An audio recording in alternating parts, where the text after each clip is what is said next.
इतिहास में पहली बार जिसको मौत और हार का डर ना हो, जीत उसकी मुकद्दर में तय होती है। ये कहानी है एक ऐसे वीर पराक्रमी योद्धा की जिसने ना सिर्फ पूर्वोत्तर की रक्षा की बल्कि मुगलों के गुरूर को भी कुचल डाला। The legend of Lachit Borphukan. Bharat का वो हिस्सा जहां सूरज सबसे पहले दस्तक देता है।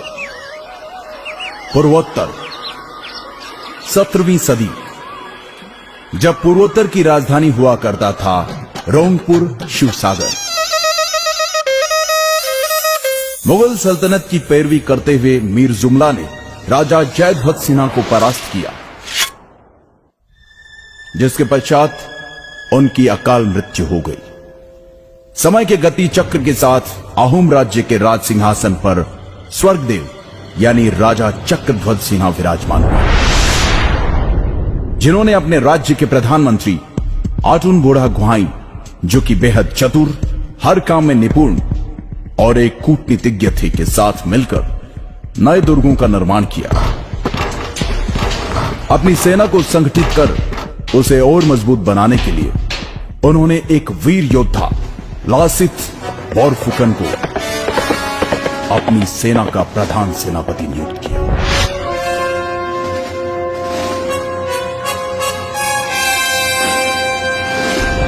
जो कि ऊपरी असम के पहले बोरबरुआ मोमाई तामुली बोरबरुआ के बेटे थे। लाचित हर तरह के युद्ध कौशल में सामर्थ्य रखते थे। सेनापति नियुक्त करते वक्त राजा चक्रध्वज सिन्हा ने लाचित को एक सोने से निर्मित हैंगडांग यानी तलवार उपहार स्वरूप दी। चक्रध्वज सिन्हा ने धीरे धीरे आसपास के सभी राज्यों से मित्रता के संबंध बनाने शुरू कर दिए और मुगलों के साथ की गई संधियों को तोड़ना शुरू कर दिया। ये सुनकर मुगलों के फौजदार फिरोज खान ने इस विषय को गंभीरता से लेते हुए राजा चक्रध्वज सिन्हा पर दबाव बनाना शुरू किया और चेतावनी दी कि अगर तुमने हमारे साथ की गई संधियों को ठुकराने की कोशिश की तो इसका परिणाम बहुत ही भयानक होगा। उधर इन बातों की परवाह किए बगैर प्रधानमंत्री आटुन बोड़ा गुहाई और प्रधान सेनापति लाचित बोरफुकन ने मिलकर पहले छोटी छोटी जगहों पर और फिर अगस्त 1667 को गुवाहाटी पर भी फतह हासिल कर, जिसके तहत मुगलों को पीछे हटने पर मजबूर होना पड़ा। और तब राजा चक्रध्वज सिन्हा ने कहा था, अब मैं सुकून से 2 मुट्ठी चावल खा पाऊंगा।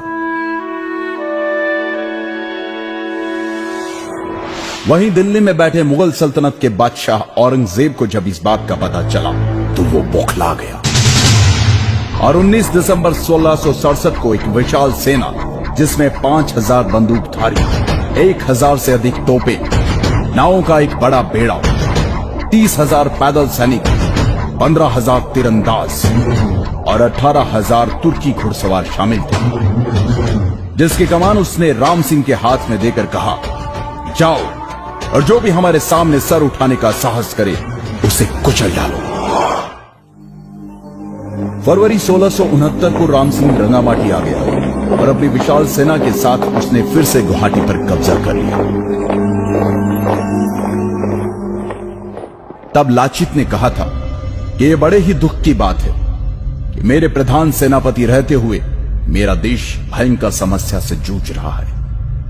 मैं अपने राजा और प्रजा को कैसे इस संकट से मुक्त करूं? कैसे मैं अपने पूर्वजों के मान और सम्मान की रक्षा करूं? उसी दौरान राम सिंह ने एक चाल के तहत बाण के जरिए राजा चक्रध्वज सिन्हा को एक पत्र में लिखा कि लाचित ने हमसे गुवाहाटी खाली करने की एवज में 1 लाख रुपए लिए। एक बार तो राजा को लाचित की ईमानदारी पर शक हुआ, लेकिन प्रधानमंत्री आटुन बोड़ा गुहाई ने समझाया कि लाचित देशभक्त है और यह उनके खिलाफ एक षड्यंत्र मात्र है। लाचित के देशभक्ति की मिसाल इस बात से भी लगाई जा सकती है कि मुगलों पर नजर रखने एवं युद्ध नीति के तहत लाचित ने गुवाहाटी के नजदीक दुर्ग बनाने के काम की जिम्मेदारी अपने मामा को दी थी और कहा कि कल भोर होने से पहले यह दुर्ग तैयार हो जाना चाहिए। मामा ने कहा, आप निश्चिंत होकर आराम करें, सुबह तक काम हो जाएगा। आधी रात को लाचित की बेचैनी बढ़ गई। उनसे रहा नहीं गया और वो दुर्ग का काम देखने चले आए। उन्होंने वहां जाकर देखा तो सारे मजदूर और मामा सो रहे थे। ये देखकर लासित की आंखों में खून उतर आया और उन्होंने गुस्से से मामा को उठाकर कहा, मामा, मैंने आपको कहा था कि काम रात भर में हो जाना चाहिए। दुश्मन हमारी मां की छाती पे खड़ा है, लेकिन बावजूद इसके आप आराम की नींद सो रहे थे। यह देखकर मामा लड़खड़ाते हुए बोला, माफी चाहूंगा, काम करते करते कब नींद लग गई मुझे पता ही नहीं चला। मैं अभी मजदूरों से कहकर काम शुरू करवा देता हूं। परंतु लाचित के सब्र का बांध टूट चुका था। गद्दार, मुल्क से बढ़कर मेरा मामा नहीं हो सकता, कहते हुए मामा की गर्दन धड़ से अलग कर दी